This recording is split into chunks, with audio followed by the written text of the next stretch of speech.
If you want Colts talk all year long, you're in the right place. Fires it upfield, caught over the middle. Michael Pittman Jr., there he goes! He's at the 40, he's at the 30, slips out of a tackle, 20, 10, 5, touchdown! Michael Pittman Jr. takes it 75 yards to the house. Big run, angling left, 40, he's at the 30, down the near sideline, 20, 15, 10, 5, touchdown! Jonathan Taylor, a 49-yard gallop to pay dirt. In the Indiana Union Construction Industry radio studio, let's get the podcast started. Welcome to the official Colts Podcast right here on the Colts Audio Network and on YouTube. We welcome you in. I'm Jeffrey Gorman, latte Larra Overton. Cheers. Ice latte, I call you that Watered today. down latte at this bit. point. JJ Stankevitz is here, and I'm excited. Not much of a latte. I'm excited because Colts fans, if you want to know what's happening here at Grand Park, practice just ended. These two have the inside information, and that's what we're going to go over today. We're going to talk about a lot of great things. Colleen Wolf from the NFL Network is going to join us, who was out here today. You had a chance to sit down with Colleen and talk some football, so that's coming up. But we got to talk about the excitement of this, and I love talking to you two because you guys don't miss a play. You guys are out here an hour before practice finding out who's walking out and when they're walking out. So let's go over some of the exciting, the guys that are making a difference in this camp that you guys are excited about. We got to start with Josh Downs, right, Larry? Oh, yeah. Like, that's the starting point here. The thing is it's been since day one, so consistent. And I think it would be something that might be easy for people to, overlook if you haven't been out here every day. Because to me, what's impressive is the cumulative product that he has put out from the very beginning of camp. You just see all of that off-season work that they've put in together coming to fruition between both Anthony Richardson and Josh Downs. Something Jim Bob Cooter said today, too, to kind of build on that is, you can tell when a player's had a great offseason when they walk in the door. Yeah. That's a good from point. OTAs or from training camp. And he was talking about Downs, or he's like, you could tell he had a very intentional plan this offseason. And he's like, a lot of guys don't have that. A lot of young guys don't have that quite yet. He's like, Josh came in great shape. You can tell just that the mental acuity that he has has been a real asset to him out there. And then just on top of that, I think the point you make, too, about how you got to be here every day. You might show up, if you showed up for one practice and you didn't see him make a play, you might be like, oh, where's Josh Downs? But, when you see it every day and you see how he's working every day, going against Kenny Moore II. Yeah. Which is a great way to sharpen yourself, right? No kidding. I mean, that's such a good matchup for a young receiver to have to deal with that. A guy who is such a problem in coverage like Kenny Moore is. And that's something that, now, too, they've picked up on one another's tendencies going back to last season when they were in these same positions. But Josh has ascended so much in the last 12 months that Kenny knows, okay, this is a much more difficult matchup. I have a greater respect now maybe than I did a year ago. And, he's giving Josh all he can handle, and Josh still makes plays. So, what a great precursor for the regular season this is, knowing the amount of attention that Josh Downs is going to start commanding from opposing defenses in addition to all of the other playmakers. And I think it's so funny because what was one of the conversations we heard over the course of the spring, early part of the summer, do the Colts have enough playmakers? Do they have enough depth at receiver? That was one of those looming things.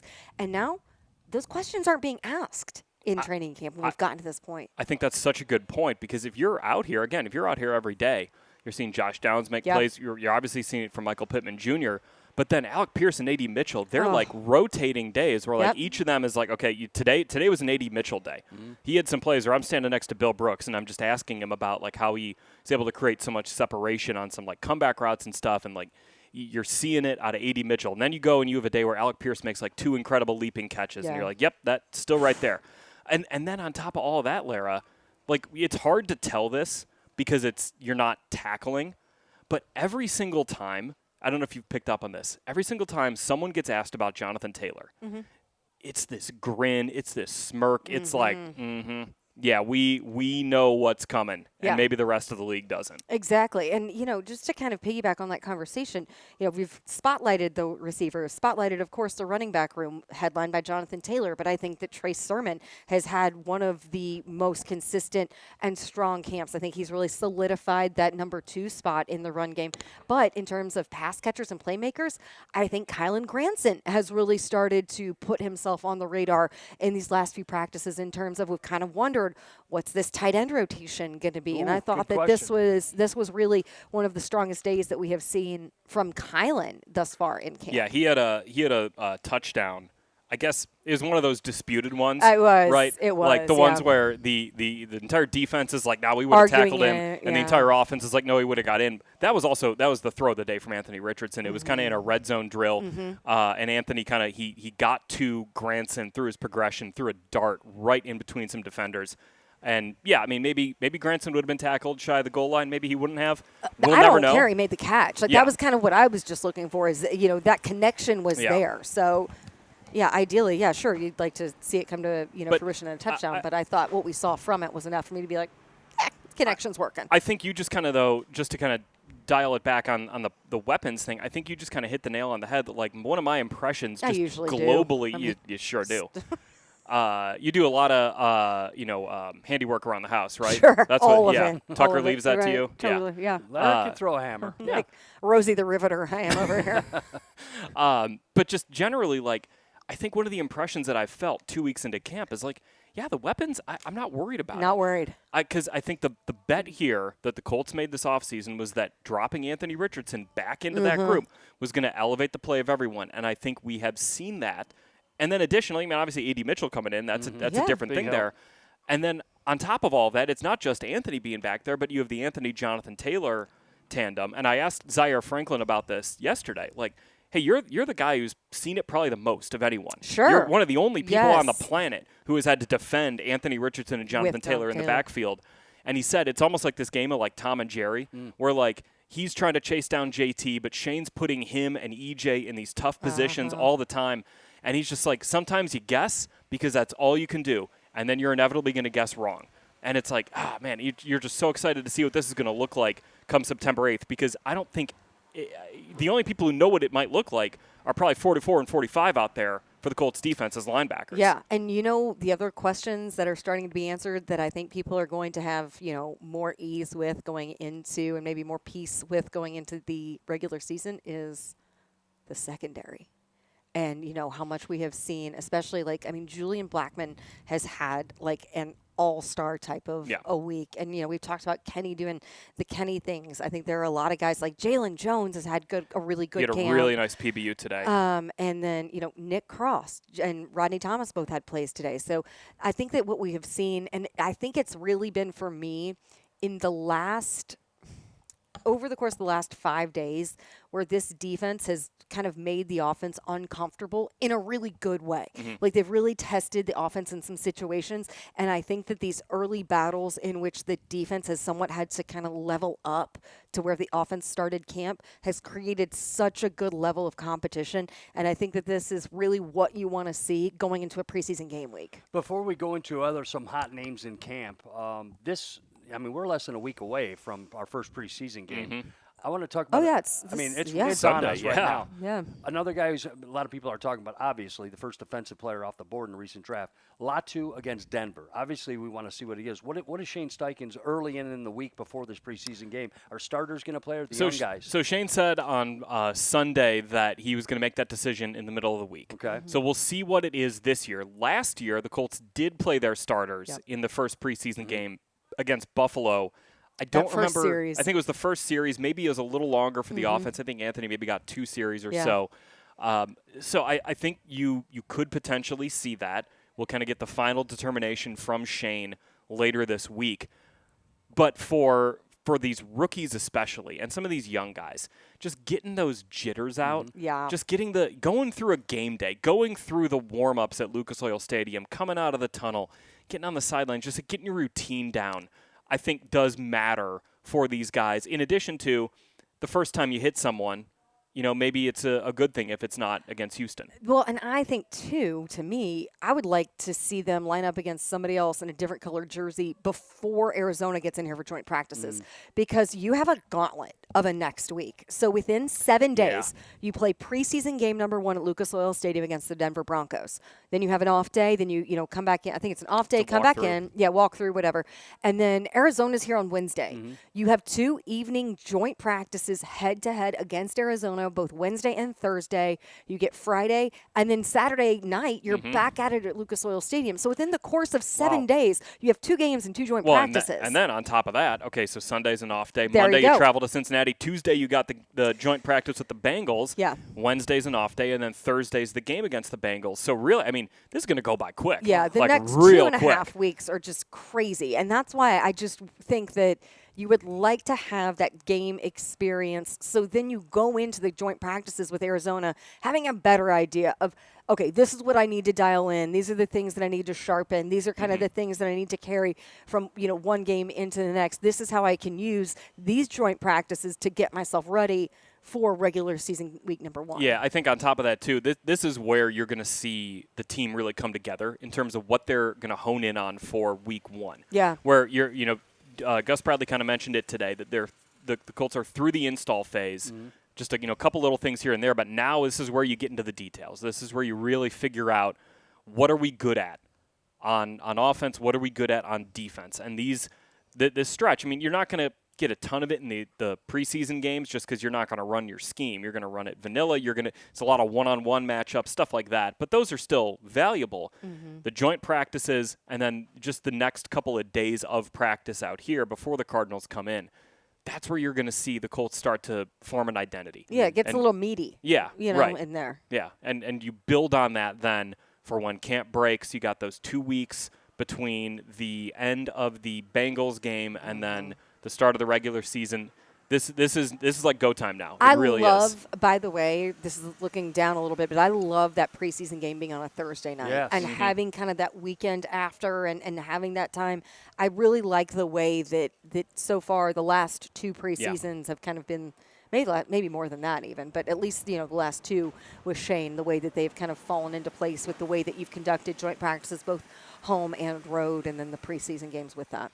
Also, 2 home preseason games. Yes, huge. for sure. It's 100 miles an hour the next couple of weeks right there. And coming up, Colleen Wolf from the NFL Network and Larra had a chance to sit down and talk about this Colts team. But when we talk about 100 miles an hour, I do have to talk about Latu. Just give me your first couple of weeks, what you think this guy brings to this defense, and how big of a never having this guy in that type of defense before, this type of player in that defense, rather. How's it looking for you? I think the thing that stands out to me, Jeffrey, is like just the motor that he has. Like Gus, exactly, right? Like nonstop, Larra? No, nonstop. It's nuts. He's had plays where like it's been on the backside of a play. It's been like a boot action away from him, and he's been chasing down Richardson or Flacco, whoever it's been. And Gus Bradley mentioned it today that, okay, a lot of sacks in the NFL come from effort. They come from the motor. They come from, you might get stymied to start the play off, like Gus Bradley said. But then all of a sudden, okay, quarterback holds it for 3 seconds or 3.5 seconds, and all of a sudden he's right there. Okay, well, if you're playing with good effort, like Latu has been, you're going to get a sack. And all of a sudden, boom, there's a big play. That stuff is so valuable.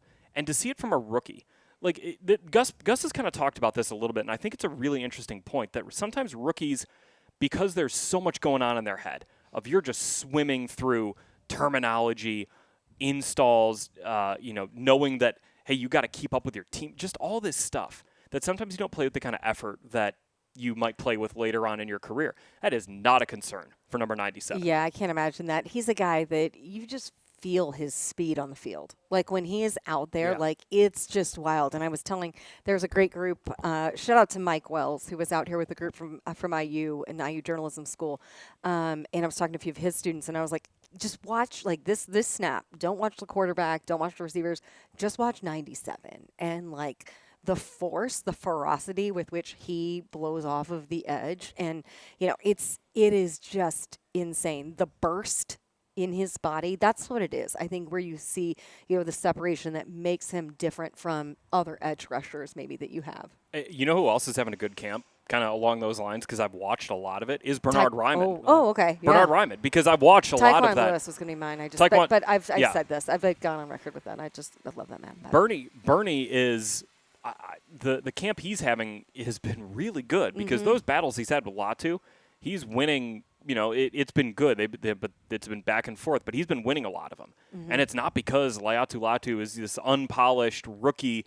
it's because I think Bernhard Raimann's having a really freaking good camp. I was having this conversation, too, because there have been, over the course of the last week or so, a lot of national media in. And, the one thing that kept getting brought up, I'm sure you've had this question, too, is, well, the national narrative is, can Anthony Richardson stay healthy? Yeah.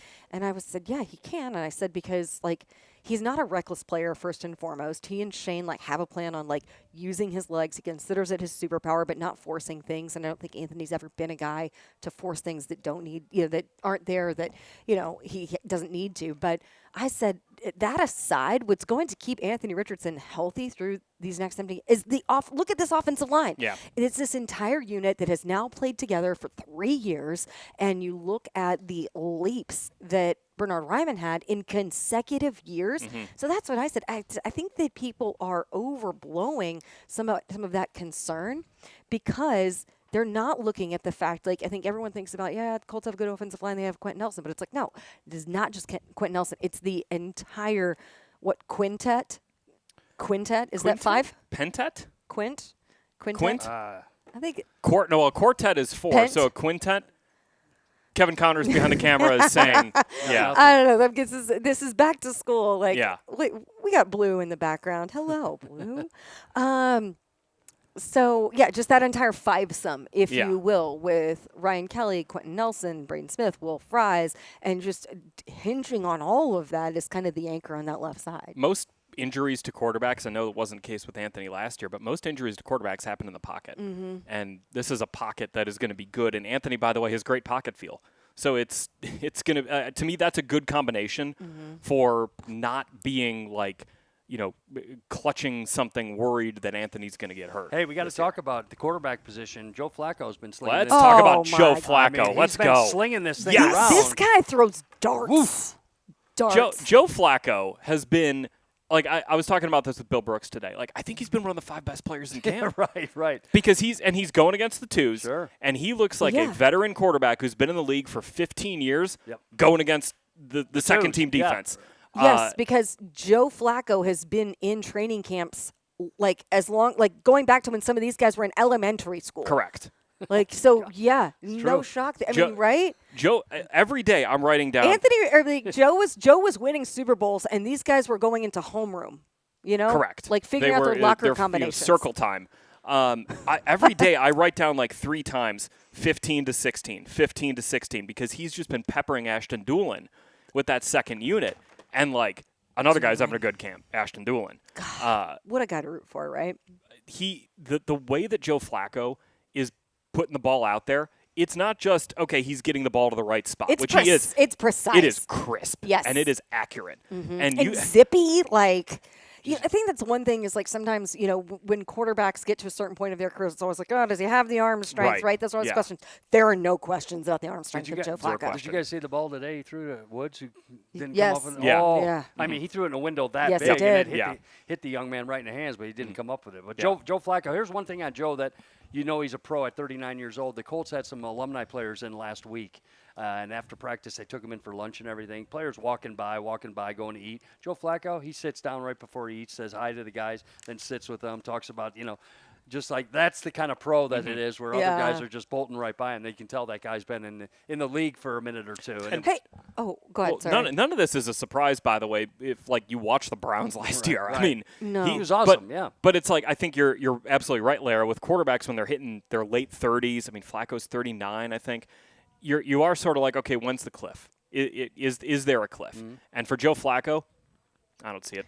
I don't see one. Hey, speaking of alumni players, Canton, we got to touch base really quick. Yeah, let's I feel talk I'm Canton. sorry, I'm Yeah. totally hijacking this conversation, but you had a front row seat up there in Canton, I and did. you have been to a number of Hall of Fame inductions. But one thing that I was, talking to a few people who had been up there about was, one, Dwight seemed like he was so in the moment and really able to soak everything in. You always worry a little bit that guys are getting pulled in so many directions. Do they actually get to really enjoy this? And it really seemed that he truly was able to experience this wonderful celebration. And one thing that somebody told me who was there is Dwight did such a good job of making it so special for everybody else. Everyone cool. that was a part of it felt how special this was, and just that reunion of personalities being back together. And bear hugging everybody like this. Can I just say this really quick and then we'll move on? I had a chance to meet Michael Jordan at Canton. He was there. This is amazing. He was there. Did you ask him the question? I didn't. No, the question, LeBron or MJ, who's better? No, I did not. But I just want to tell a quick story of how I got to meet him was Mr. Irsay was sitting about 16, 20 feet away from me, and it was backstage after that Dwight had given his speech, and everyone's coming back there to take pictures. And I see MJ over there, and I see Irsay over there. So I just stroll up to MJ, and I say, hey, Mr. Irsay, I'd love to say hi to you, Michael. If you can, no problem, that'd be great. Come on. Which I didn't know if he would or not, but in gambling, rolling the dice, he absolutely loved it. Mm-hmm. They sat there for 5 minutes and talked like that. Nice. So that was my Great. That was my in to meet Michael Jordan. Was I just threw it on Irsay and said, this guy wants to meet you, Michael. How are you, Jeffrey Gorman with the Colts? Follow me. So that was one of the finest moments. But for that, I'm sure Mr. Irsay absolutely loved it. Oh, he absolutely right? loved it sitting there because he's a Chicago guy, through and through. And then finally had a chance to meet him. It was really special. So on Sunday before practice, I come out here, and Jeffrey just looks at me and goes, all right, MJ or LeBron? And I go to the take that I love to dispense, which is they're both good players. Who cares? And then what did you follow up with? Well, I followed up with the last pick. I mean, you got a couple things. Who's taking the last shot, or you got one pick left, and LeBron and MJ are standing. Yeah, and I'm like, I'm taking Jordan. So you backed me into a corner on that one. It was a great weekend. Thanks for bringing that up. Dwight had a great time. All the greats from that decade of excellence led by Peyton Manning and Marvin and Reggie, they were all out there. So really, that was so special. But back to this team. But I just had to because you were there and you had such a good perspective. It was special. Thanks for asking. But back to this team. When you talked a little bit about this. The scary part that I don't think we talk about enough, and even national media, JJ, maybe I'm wrong. The threat and just the look of this running game with Anthony Richardson over center, with Jonathan Taylor behind you, with this offensive line that's been concrete, with Bernie coming on, like you said, so strong. It's really dangerous. So if you're looking at it as a football fan, it's really a dangerous thing that I'm saying, like, not 2,000 yards, but my gosh, if they want to, they could run this guy for 1,500 plus. So remember when Shane Steichen got here and he was asked what his philosophy is? Yeah. He said pass to score, run to win. Yeah. Mm-hmm. I think you could see a little bit of tweaking with that, potentially, where he's a guy who's always going to form his offense. He's going to scheme around the talent that he has at his disposal.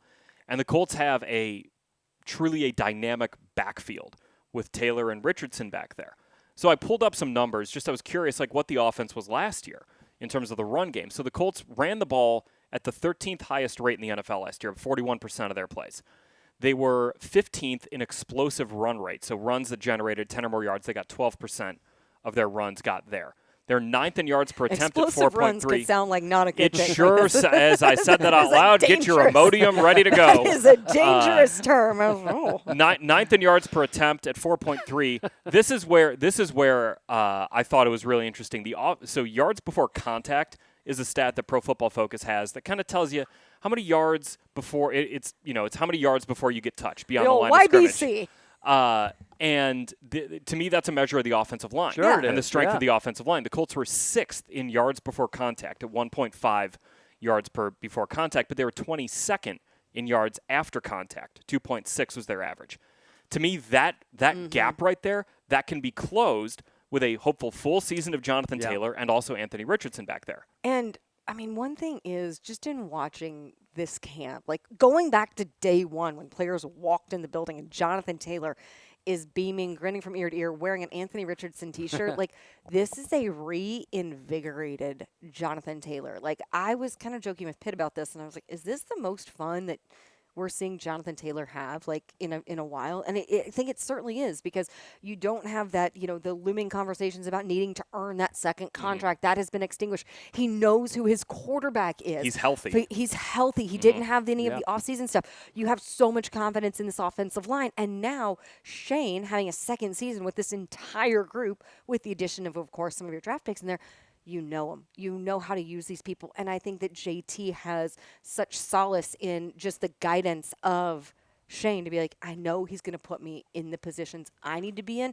And this is so fun that I'm not the only one. I'm not the only one. The 5-2-8 is a real thing. So, that attention is not just all on him, but it's the defenses that are schematically having to account for two different rushing threats. Sure. We've never seen JT in a backfield like this. The closest is 21 with Carson Wentz. Well, there aren't many backfields like this. Right, that's the thing. It's pretty hard to find. But 21, the closest thing was with Carson, where they would run a little bit of the zone read stuff. And but when it was working, it was working. It was. But usually, Carson didn't keep it all that much. No. Right? It was usually, and that wasn't what his strength was. He could do it, but it wasn't like a big part of his game.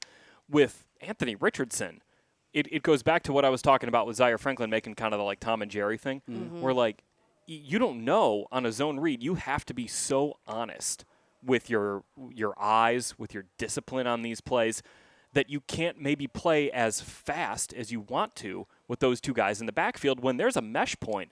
Like, okay, you try to maybe get a cue or something, but like, again, to go back to what Z said, like, you're going to guess. Yeah. And you're going to be wrong. And when you're wrong, these are two guys who can because gash if you wait for it to unfold, you're behind. You're done. Yeah, you're done. Right. You're cooked. Right. But also, if you guess and you guess wrong, guess who's going 20, 30 yards downfield before they're going to get hit? It's going to be Taylor or it's going to be Richardson. Right. So to me, this is where you're looking at kind of, okay, how's this offense going to be better from where they were in 23 versus 24. There's a lot of ways. There are a lot of ways. Like when we're talking about the weapons, I think the passing game weapons have definitely been elevated.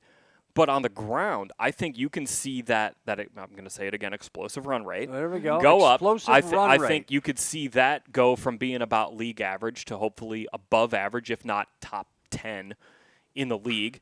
Yards per attempt is already pretty good, but the Colts were this efficient run game last year. They weren't necessarily explosive on the ground, and I think that's where you get the explosiveness. You get the yards after contact that Jonathan Taylor can bring. That's where you can see, hopefully, a big jump in this offense in 2024. It's fun. Just the thought of that dual threat of one guy will torch you if you don't, better keep your eye on this guy. He'll torch you, or the other guy. But real quick. Quintet is a group of 5 people. Quintet. Okay, we did it. Good okay. job, Q. All right. Sorry, I was like, hey, sorry, squirrel, really things quick, are sticking around with us. We know what JT brings to this. We know what it is. But just fill out that running back room for you. Who have you liked so far back? Led by Trey Sermon. Yeah, I Trey Sermon, and then I think Evan Hull has done some good things. Tyler Goodson has done good things. I think that it's kind of been different day to day in the situations that you have seen guys be presented with. Like, I think it's going to be a competition to watch through the preseason, I really think. JJ has Evan Hull. We know what he did at Northwestern. He led the nation in receptions as a running back. Is he catching balls in this preseason? Obviously, we saw that last year. Yeah, I think you need to see it. I think you have to. He missed all last year. Yeah, I think you need to see a lot out of Evan Hull in the preseason. You probably maybe need to see a ton out of Jonathan Taylor. I don't think that's big news or anything. Yeah. I don't know that you'll see any Jonathan Taylor in the preseason. And maybe you get a couple series, but even if that, not a big deal. Yeah. I think with Trey Sermon, I think you're kind of at that point now, like you mentioned earlier in the pod, Larra. I think he's probably your RB2 right now. I think he's had some good plays, good days of practice. He's a guy who, the Colts brought in last year because he had some experience with Shane in Philadelphia. He had some good moments, especially that Pittsburgh game in Week 15. He had a good one in Week 17 against the Raiders too. So I think Sermon's probably your second running back there.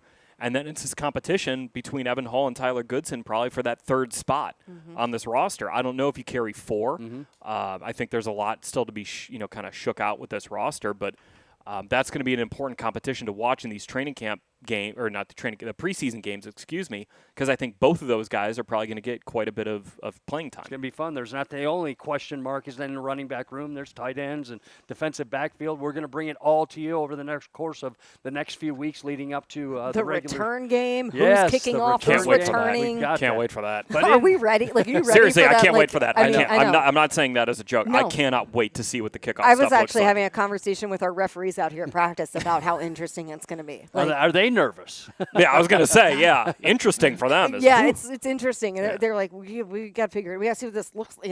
They're figuring it out yeah, too. Right. Not but alone. they will be well apprised before we go into that game. They'll be ready to go. But they're kind of like, you don't see it out here in practice, so we just got to wait for the games and figure out what people are running. Okay, can't wait. Like I said, Sunday afternoon at Lucas Oil Stadium, the Denver Broncos are coming in for preseason game number 1. We're going to come back with more, but Larra Overton had a chance to catch up with the NFL Network's Colleen Wolf to talk about this football team, both sides of the ball.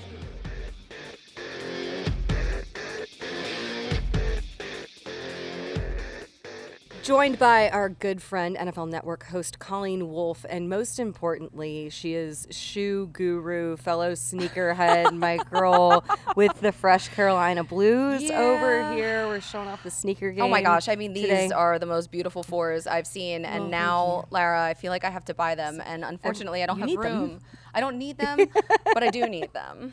Think about how good they would look, though. I mean, They look they're awesome. so versatile. I They're know. so Well, I it's already been hesitated. done. It's been I written. hesitated on buying them because they might be a Why? little. Well, I thought they might be a little too chunky, but Oh, no. they work. They Look work. at- look at this this. is They're what the great. people really come here on Yeah. the official Colts podcast to hear us talk about our sneaker game. But seriously, you have been living out of your suitcase. You've been bouncing around. You've been going to training camps. You were in Canton for Hall of Fame, and now you are back here in Westfield. Yeah. This woman just got off of 4 hours of live television, like full tilt production here, live at camp. But you guys did get to dip in and cover the early portion of practice. Yeah. You had a ton of guys after practice who you talked to. What conversation stood out of the guys who you guys were able to talk with on NFL Network today? So all of them, first of all, but Michael Pittman Jr., talking to him just in general about the younger guys and how he kind of went from being a first-year player to all of a sudden looking around and, oh, like I'm the leader. Yeah, I'm you're the elder one. statesman now. Yeah, in that very needs to take quick everyone fashion. under my wing. And then, of course, as you had mentioned to me about his farm, which I had Which no we kind of idea feel like we were on the about. farm right now. Wait, well, there is. There's a farm right there. There's Yeah. roosters that Yeah. are wreaking havoc all over the media center, not inside. They are outside. But he was so funny talking about, because I don't know anything about farm life. And I am. You're a Philly girl who I'm a now Philly lives in girl. LA. So exactly. like, yes. farms just never were in the Venn diagram of Yeah. things. And Pittman was just like, you could just see how much he loves it. And when he started talking about how he works on the farm and how he loves waking up in the morning when the sun is coming up and all of the animals are looking at him, like ready for him to feed them, and like how tranquil it is. It kind of felt like it was part of the Calm app, like it was some type of meditation that he was kind of working us all like through. soothing Yeah, I and was like, do I cathartic. need a farm? Do I need to go to a farm now? Like live out the rest of my days like family dogs do, go to the farm? I don't know. But yeah, that was really cool. And of course, Anthony Richardson, I've heard him talk before, but I've never actually interviewed him in person. yeah. And I did not know how great of a voice he has, first of all. I would like to know, I wish I asked him if he can sing. Do you know if he can sing? Well, he raps. Well, he So raps. he does. So I mean, he obviously has vocal like, what about like ability. a crooner? I am at this point convinced that there isn't much Anthony Richardson cannot He can do it all. That's true. That's what I'm going to go with right now. Yeah. If he wanted to sing, like, actually, Al Michaels, I overheard this during the preseason last year. He was like, hey, if you want to do some voiceover work, I can connect you with the right Wait, person. I said that as soon as, well, I couldn't connect him with the right person, but I was Yeah. like, you should be doing voiceover, as if he's not like, He doesn't as have a enough starting going quarterback on. in the Yeah. NFL. I'm like, you know what you should do here? Let me Yeah. pull up a chair. Let me give you some career advice. But Anthony it's also Richardson, like, oh, voiceovers. that voice was meant to be heard in a huddle. I know. Like, yes, you're this right. is what you're destined for. 1,000%. And then talking with Kenny Moore about how he's able to perform at such a high level at the position that he plays in, like one of the best nickel corners. Yes. And he was saying that he kind of feels in a way like a pioneer. And so now I feel like maybe we start to call him the Pioneer. Maybe that is a nickname that can be adopted for the 2024 season. And then the other guy that you were able to talk to, you know, the anchor on the defense, the veteran alongside Kenny Moore, but the guy up front, and DeForest Buckner, and the continuity on this defense is so significant. The big offseason addition for that defense, Latu. What were DeForest's impressions of the impact that this D-line can have this year when you also have, you know, that confidence in the back end with what Kenny is doing in that group in the secondary? He was gushing, DeForest was, over Latu and the way that he just comes screaming off the edge. Yeah. And he's just a rookie, so it's only going to get better from here. DeForest was awesome just about all of the players that Chris Ballard was able to retain and reward and bring back. I love that the Colts are that type of organization that rewards their own players, because you see it happen all the time where they don't. And I just think that really adds to this atmosphere that is in Indianapolis, and it's such a big deal in the locker room when the front office is respecting the players that are that are already on the roster, that are homegrown, and that now can stay. It's a really cool, different vibe that's here in general. You mentioned the vibe because you were here last year during the preseason. I feel like I've been here almost every year. You really have. You've been here a lot. That's what we do. We actually call your bosses and make sure that you get at least one trip here, so we get to hang out and talk shoes and all these things. So, but how much of a different feel is it when you're here and it's this new season, a second with head coach Shane Steichen? The quarterback position has been, solidified and determined. You have, Anthony Richardson starting, and this is, the first time in a while the Colts have started a season 2 consecutive with the same quarterback. Jonathan Taylor is wrapped up. Yep. He is having, I think, more fun than what we have seen in a lot of time just based on being healthy and knowing the guys around him. I mean, what are your impressions of kind of really how relaxed it's been? Like, practice is super sharp, really fast paced. Is it, so just because I've only been here for like 1.5 practices, does it seem like it's just looser in general? Like, because that's exactly what my first thought was, that it doesn't seem like anyone is really tight, and it's like, yes, there are competitions and people are like getting a little chippy here and there, but like that feels healthy. I think in general, just like the overall personality of this training camp is just like loose and fun, and people are enjoying themselves, and it feels really optimistic because you have Anthony Richardson back healthy, because Jonathan Taylor is not being held down by the injuries that he had to start last season and the lingering contract stuff that was going on with him. It just seems like there's no drama. And that is such an important thing for a team to start off the year. And they have so many fun, good, talented pieces on both sides of the ball. And you're being a Philly girl. You closely watched Shane Steichen and his career with the Eagles.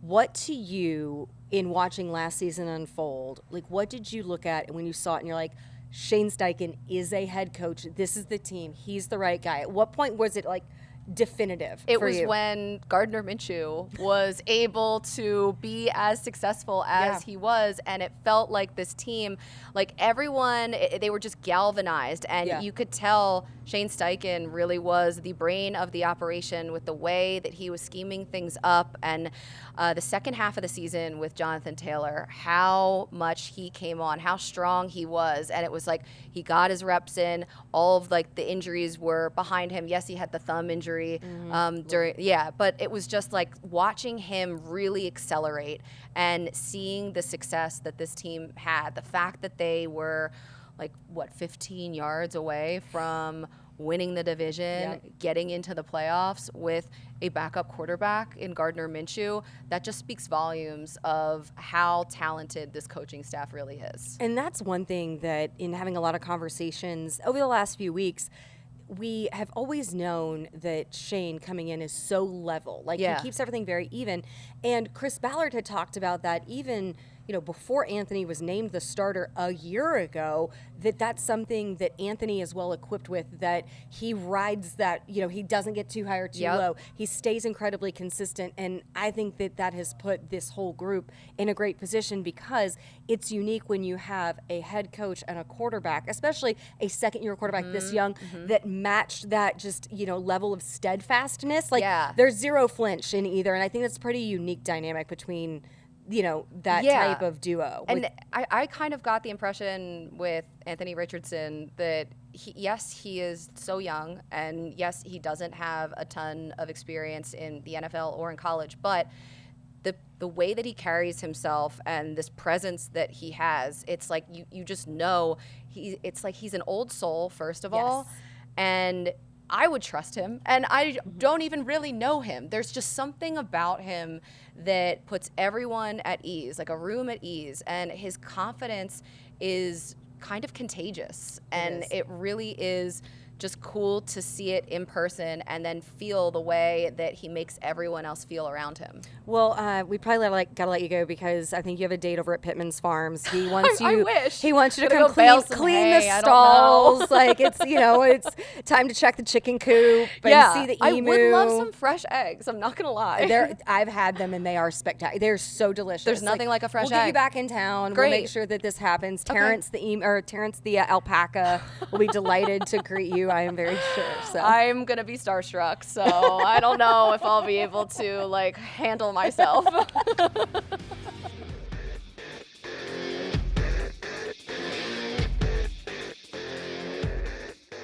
Thanks so much to Colleen Wolf from the NFL Network. She's not alone out here.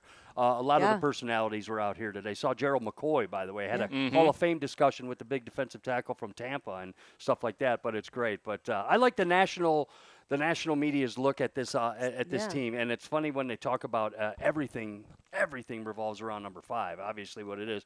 Shane Steichen with a healthy Anthony Richardson, obviously very scary to NFL defenses. I think the interesting thing that I'm learning from some national media is there's this sort of like, I think the Colts are going to be good, but like no one's really like saying it like full-throatedly. I listen to some podcasts from national folks who are, high on the Colts, but are like, yeah, but then the Texans are in the division, and the Texans are getting the hype and all that. This is what I think, is that there's so much intrigue across this division in general. Like, I think that everyone is kind of like, what is the AFC South going to be? Like, I think that's one of the things that's like, Tennessee is really interesting with what they're going to do. Tennessee's got a lot better this offseason. How does Jacksonville, like what is going on down there? What do they look like coming off of, their debacle at the end of the year last year? Houston kind of won the offseason conversation with all the moves that they made, but what does that look like? And I think too, like they had such a high with where they finished. Like, are you picking up where you left off? Is that like too much to expect of them? Is that where I think that this has to be one of the more intriguing divisions in all of football because there's a lot to be learned about what these teams are going to be in 24. It's super intriguing, but also you have to I think you kind of have to be a football nerd to be intrigued by it because like otherwise you're like,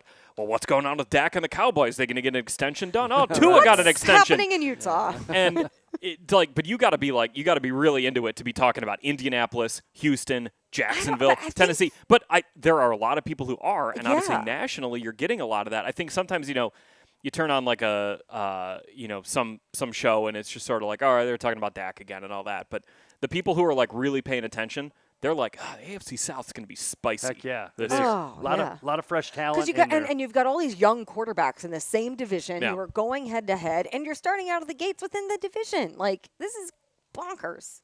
It's going to be a good one. All right, guys, preseason game number 1, the Denver Broncos Astute coming in. analysis from Overton. And Bonkers. We're saying it's going to be a good one. I think it's consensus, right? Maybe a series, maybe 2 for the starters. We'll That's see. what we're going to say goodbye with. We'll see. Maybe I would watch for Shane's press conference a little later in the week to kind of figure that out. So, he'll talk Wednesday and Friday. Or Friday. Yeah. Wednesday and or Friday. Fair enough. So there'll be much more. JJ will have it all for you, coming on. We'll be on the app. Colts.com. We'll be tweeting it all out Can't there. wait. So. Watching you on the sidelines. I'll be on the sidelines. You'll Yeah, be the voice we of have some God. fun. It's like We're back, baby. We're back at Lucas Oil Stadium. Before we go, I just want to make a little bit of a declaration, if I could. Here we go. I have really run a certain eatery here in the Westfield area over the coals for a couple of years as far as not liking what they offer. And then my better half, if you will, said, you're stopping there because I want a hot dog, which are Portillo's is what I'm talking about, and I've always dragged you. So I just want to say really quick in closing, I got a Maxwell Bennett. What is it called? Maxwell Beef Eater? Something like that. It's a You got a Maxwell Street Polish. Maxwell Street Polish dog, and it was heaven. And it's not a hot dog. It's a Polish sausage. I thought about it the next day. I ate it yesterday, and I'm thinking about it today. Wow. So I have to take a hat off. And apologies to the Portillo's community, especially you, JJ. Thank you. I won't do your boiled beef, but I'll tell you what, the sausage. Did you get a cake shake? I did not. I That's tried. I should. You know what? I forgot to steer you in cake. direction of the chocolate cake. I said, do you want a milkshake? Reem says no. I said, okay. So Stacey anyway. Dale's a big Portillo's fan, There it as far is, as I yeah. understand. All right. I'm proud of you for being the bigger man Good and job. admitting it. I mean, Thank you. I just did, but I admit it right here. This is the official Colts podcast right here on the Colts Audio Network and YouTube. We appreciate you watching. We're going to have a whole lot more because there's so many battles that are going to be defined in the next couple of weeks. Obviously, we're watching all the stars of this roster, but there are position battles out there, and these two bring you the latest information that you need. So for you guys, I'm going to say thank you so much. We're sweating right now. I'm going to put more water on the rocks here in this sauna.